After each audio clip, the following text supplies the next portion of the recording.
ಅಲ್ಲಿದ್ದಾಗ case ಬಿಜೆಪಿಗೆ ಬಂದು ಸೇರ್ಕೊಂಡ ಕೂಡಲೇ ಅವರಿಗೆ ಖುಲಾಸೆಯ ಚೀಟಿ, ಕ್ಲೀನ್ ಚಿಟ್, ಇದು ನಡೀತಾ ಇರತಕ್ಕಂತಹದ್ದು. ನೀವ್ ಹೇಳ್ಬೋದು ಇದೇನು ಹೊಸದಲ್ಲ, ಹಿಂದಿನಿಂದಲೂ ಇಂಥ ಆರೋಪಗಳಿದಾವೆ ಅಂತ. ಇದು ಬಹಳ ಬಾಯಿ ಮಾತಿನಲ್ಲಿ ಇವತ್ತು ಏನ್ ಬೇಕಾದ್ರೂ ಹೇಳ್ಬೋದು. ಸತ್ಯ ಅಂಕಿ ಸಂಖ್ಯೆ ಯಾವುದು ಕೂಡ ಇವತ್ತು ಲೆಕ್ಕಕ್ಕಿಲ್ಲ. ತಮ್ಮ ಮಾಹಿತಿಗೆ ಹೇಳ್ತೇನೆ, ಅದೇ ಹಿಂದೆ UPA ಸರ್ಕಾರ ಇದ್ದಾಗ ಆ ಸಂದರ್ಭದಲ್ಲಿ ಏನು ಇಡಿನವರು ಕೇಸುಗಳನ್ನ ಮಾಡಿದ್ರು, ಆ ಸಂದರ್ಭದಲ್ಲಿ 53% ಕೇಸುಗಳು UPA ಸರ್ಕಾರದ ವಿರುದ್ಧ ಪಕ್ಷಗಳ ಮೇಲೆ ಬೀಳ್ತಾ ಇತ್ತು.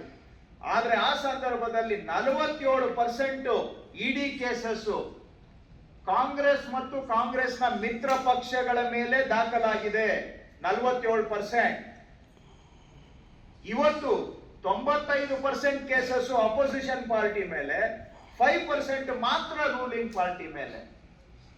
ಇದು ಇವತ್ತು ಸರ್ಜಿಕಲ್ ಸ್ಟ್ರೈಕ್ ಅಪೋಸಿಷನ್ ಮೇಲೆ ಪ್ರಜಾಪ್ರಭುತ್ವದ ಕಗ್ಗೊಲೆ ನಡೀತಾ ಇರೋದಕ್ಕೆ ಒಂದು ಉದಾಹರಣೆ.